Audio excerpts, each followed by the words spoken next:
चुनाव आज चरम पर पहुंच चुका है। स्वाभाविक रूप से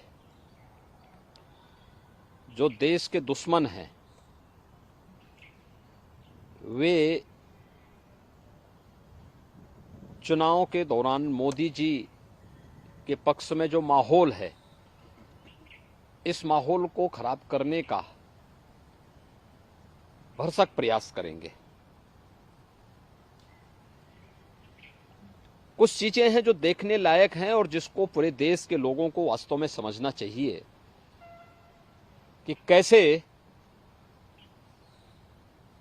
पाकिस्तान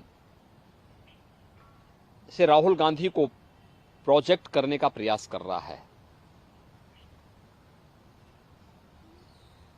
ये चीजें दिखती हैं कि पाकिस्तान सरकार का पूर्व मंत्री जो बेशर्मी के साथ पुलवामा की घटना का समर्थन करता है, वह व्यक्ति राहुल गांधी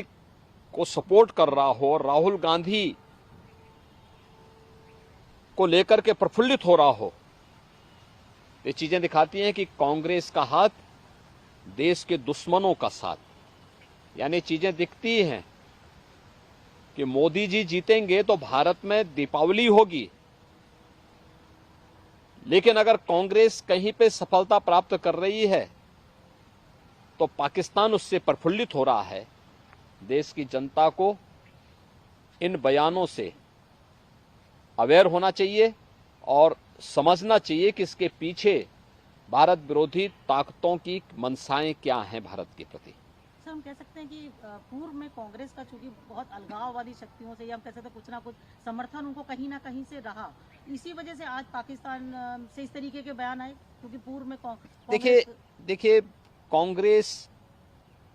कांग्रेस आजादी के बाद अपने मार्ग से भटक गई।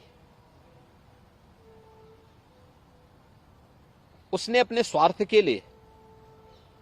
पहले देश का विभाजन किया, फिर अपने राजनीतिक स्वार्थ के लिए वह देश के अंदर जिस प्रकार की तुष्टीकरण की नीतियों को उसने आगे बढ़ाया था, तुष्टीकरण की नीतियों का दुष्परिणाम था देश के अंदर अलगाववाद और उग्रवाद चरम पर पहुंचा। कांग्रेस सरकार की भ्रष्ट नीतियों के कारण देश के अंदर नक्सलवाद भी तेजी के साथ फैला था। वह तो मोदी जी पिछले 10 वर्ष के अंदर जो उन्होंने कार्य किए हैं, उसके कारण आतंकवाद, नक्सलवाद और उग्रवाद को नियंत्रित किया जा सका है और एक जो सकारात्मक माहौल देश के अंदर बना है, विकास का माहौल बना है, गरीब कल्याणकारी योजनाओं के बारे में बेहतर माहौल बना है और प्रत्येक अंतिम पायदान पर बैठे हुए व्यक्ति को भी शासन की योजना का लाभ मिल रहा है। स्वाभाविक रूप से आम जनमानस का रुझान इन सभी बातों को लेकर के मोदी जी के पक्ष में है, मोदी जी के समर्थन में है और हमें विश्वास है कि कांग्रेस की विभाजनकारी तुष्टीकरण की नीतियों से देश की जनता कांग्रेस और इंडी गठबंधन को जोरदार जवाब देकर के उनकी मंशाओं पर पानी फेरने का काम करेगी और मोदी जी के नेतृत्व में भारतीय जनता पार्टी और एनडीए प्रचंड बहुमत के साथ फिर से देश के अंदर सरकार बनाएगी।